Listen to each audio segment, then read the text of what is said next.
Welcome back to the Kilted Texan, and today I'm in my 2019 Audi e-tron, and I got the air conditioning running because I think it's let's see, showing 105 right now in the dead sun. So we're running the air conditioning. I'm going to do the install on a FITCAMX, one of these babies right here. It's a FITCAMX dash cam. I like to have dash cams just because you run across a lot of people in an accident that might not be very honest. A lot of scam artists, you know, the insurance scams and all that kind of good stuff that go on. So I like to have it just to kind of prove what actually happened in an incident. It's never personally affected me, but I have actually submitted a few dash cam videos to police in helps with their investigations. So I really find it useful, and I honestly, I believe everybody should have at least a rudimentary one. This one, this is the FITCAMX, again for the Audis. This particular one is supposed to go on really quick, which is probably good because I have the patience of a shuttered hospital. So we're going to go ahead and get in this thing and see how fast it is to actually go ahead and install. One thing I'm supposed to be mindful of is the wiring routing, because apparently stuffing all the wires right back up in this little case gets a little hairy and a little rough. So let's get into it, and we'll take a look what's in the box first. Okay, first things first, let's open this dude up. See if I can do it with, you know, one hand. And just to let you know, I did get this separately. Got that 256 gig because I want to be able to keep, you know, without having to go in and manually get rid of stuff. But there's a user manual, comes with it. Here's the actual unit itself. Let's go ahead and drop that out of here.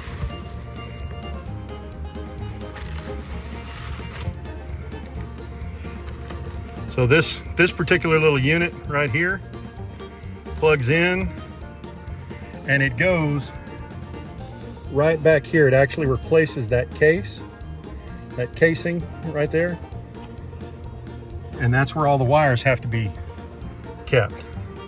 So this little unit has to get that wire plus all the other ones that are in there. And got some trim tools, and this particular one did come with a 64 gig card. So anyways, got the trim tools and a little USB reader. You want to go plug it into your computer later. So like I said, pretty straightforward.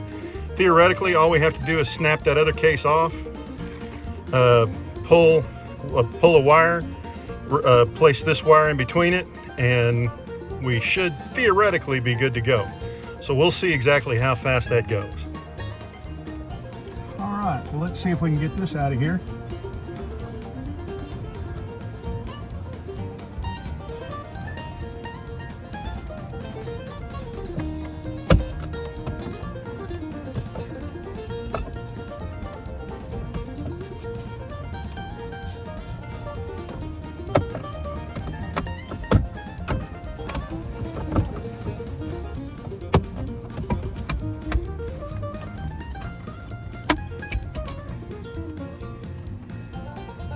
Okay, these little tabs right here were good. Nothing broke, so that makes me happy.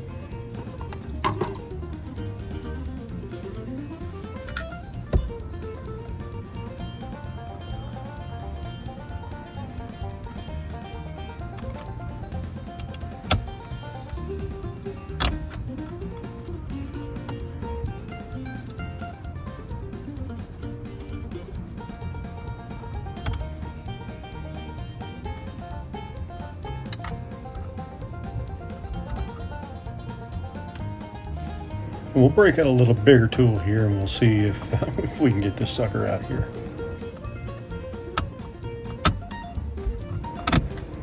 Yeah, pulling that mirror off was not part of the plan.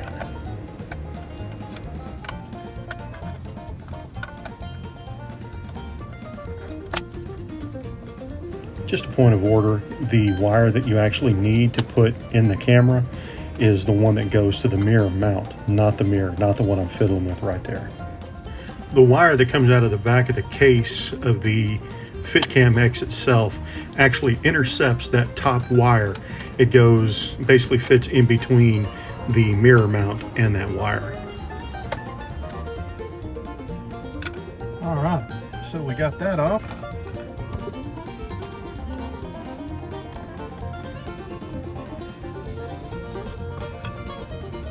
Probably not the grandest idea to have it hanging.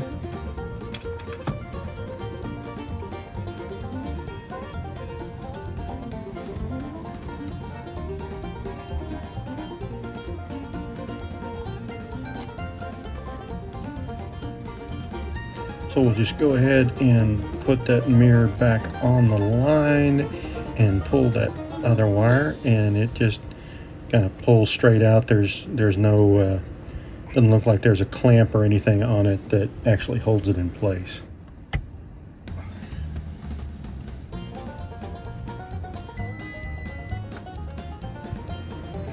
Now, that beeping noise does actually signify that one of the sensors is disconnected from the car. So the car actually made that beeping noise saying, hey, I'm missing something here.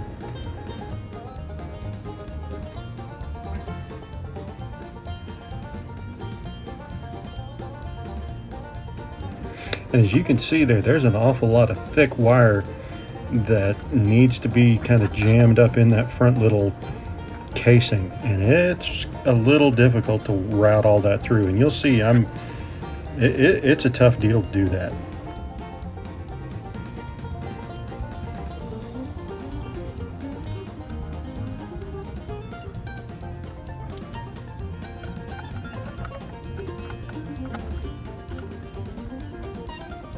Now, I really tried to put the entire unit back together and replace it on the mirror mount all as one unit, and it would have been ideal had I been able to do that, but I just could not get it worked out where that wire would actually lay in the place where it would clear the mirror mounting clamps. So I mean, I messed with it for a little bit, but it wasn't happening.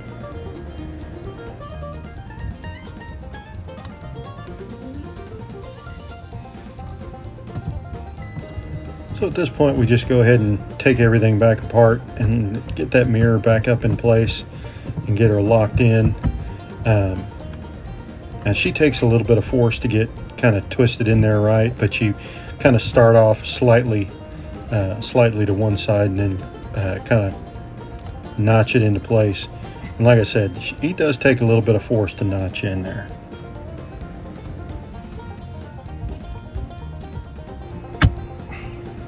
Now, at one point in my life, I used to bench 425, and you saw how much effort I had to put in actually twisting that.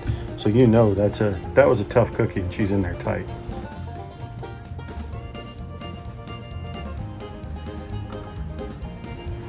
And now begins the process of trying to figure out how to route those wires. Now, I ran them down the driver's side, or the left side of the mirror. As I'm looking at it, the left side of the mirror. So ran the wire down that side and then tried to stuff as much of it as possible actually into the case, and then try to place that case or the camera basically up into place. And then routing the wire from there, trying to get that back plate or that mid plate on and around the wire. And I figured any excess will go up into that first plate of that kind of wide, the wide plate. And I can keep it all kind of socked away in there. So all I'm just trying to do is get these pieces up into place and notched into place, and then we're just going to stuff the wires or get them covered with that big plate.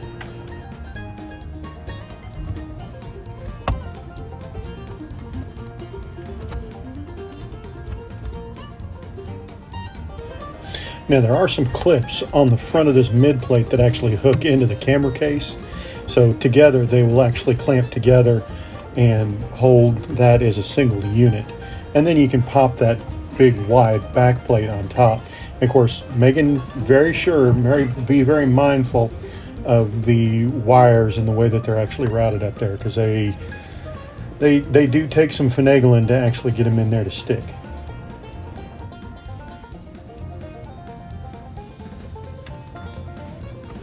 You know, it's around this point in every situation where you start to go ahead and start thinking, this has gone from a DIY project to a DIY, and the heck did you just do that? But at least the payoff is going to be nice. So there it is, all up and in place. As you can tell by the video, it is not as easy as they try to claim it to be, but basically I had to run the wire down this side, down the driver's side, well, left side, I guess if you're in a European, it'd be passenger, but down the driver's side, up and in front, and get this back, get this top plate in place before I got this in here, and make sure that all those wires are routed underneath. But she is locked in place now, and she is prepped, and then get this one back up on here. The fitment isn't as great as I would hope, but there's a lot of wire that's actually in there that's keeping that from being all clean and dandy. So now I'm going to go in and set up the application for the FITCAMX, and we'll run from there. I'm going to put this 256 card in it real quick, and we'll see about setting it up for parking mode and all that good stuff. Let's get this mirror cleaned up too, because that's got my grubby mitt prints all over it.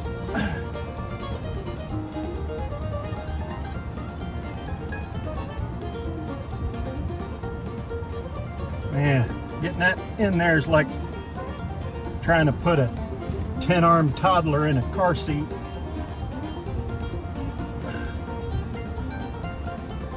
But we did prevail. So let's get this card out.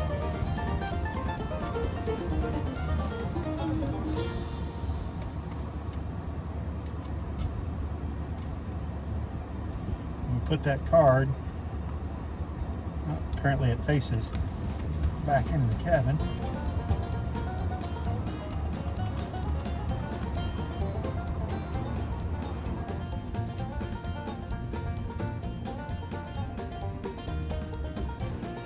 So at this point, it goes ahead and you'll open the app. It'll ask for the ability to connect to devices on the local network. It will need to actually have that permission. So it'll have you then go to your Wi-Fi, and you'll connect to a Wi-Fi hotspot with the beginning of LHD. There's some random letters that actually identifies the camera after that, and you'll see that it's there. And you notice here I'm fumbling trying to get the little blue lens cover off of it because there's a protective film on it, so I mess with that for a little bit. So we go ahead and clean that windshield up right in front of it, and you'll notice there's I don't know, there's just a little bit of grain in that particular picture. It seems to be mostly in the app, maybe a low bandwidth or whatever, so they do some compression so it has some artifacting on the actual preview, but it's not bad in the actual recording. So here you can set your sound recording, you can set your video resolution, looping options. I usually set mine to 3 or 5 minutes. On this one I'll do 3. But you can go through and get all this info. You can also set your driving collision sensing, where it'll automatically save the video if something happens. I've got mine set to parking monitoring, where it'll motion detect and then take video. So if somebody walks by and key in the hood of the car, I mean, there's not very much of a view on it, but you can see at least maybe a little bit, or catch somebody who might be doing some damage to the vehicle. But other than that, it's a pretty straightforward app, not a whole lot of options in it, and it's pretty easy to work with. So here's some video of running down in broad daylight, 106 degrees, sunlight is full bright, no cloud cover. So with this particular light setup and running the camera in 4K, which is its max resolution, you can see license plates. Like, you could zoom in license plates if they're within maybe 20 or 30 yards.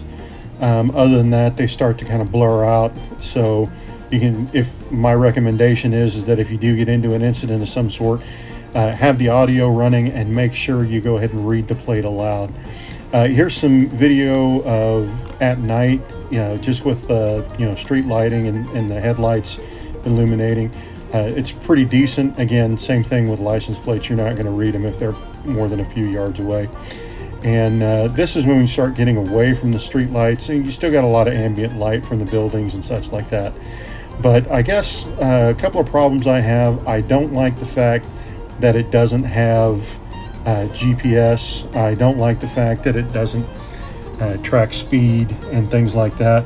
And it is kind of expensive for a single camera dash cam. But it does, go along with a certain model of your vehicle. And FITCAMX does actually cover a bunch of different models of different vehicles. So being that as it may, I understand why you get a little bit of a premium price tag. And the integration and the ease of installation, if it weren't for the wire routing, would be pretty, I guess it would be kind of a premium feature. But other than that, the ease of installation versus, some of the other cameras that do have those extra features like the speed track and the GPS location and things like that, it's, I don't know, it's kind of a wash there. It does look nice up on the dash. It does, integrate well with the rest of the car. But other than that, I mean, if you are interested in it, there is a link down in the description if you want to take a look and see, the current costs on Amazon. You can do that. And, if you want to check it out, that's fine. But other than that, if you're going to crash into that like button and nowhere else, because it's no fun to crash. But that's why we got dash cams, to make sure it wasn't our fault. And subscribe for more, and we'll see you in the next one.